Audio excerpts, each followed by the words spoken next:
Senator Matt Lesser, Representative Doug Dubitsky, Senator Bob Duff, Senator Assad, and Senator Representative Riley, sorry.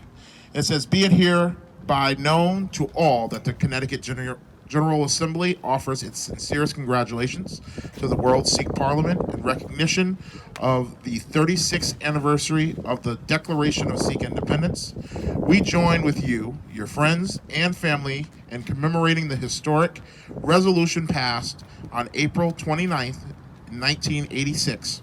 by the collective Sikh nation gathering known as Salva Culture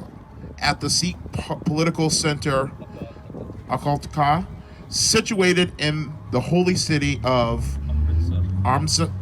Punjab. The entire membership extends its best wishes to all on this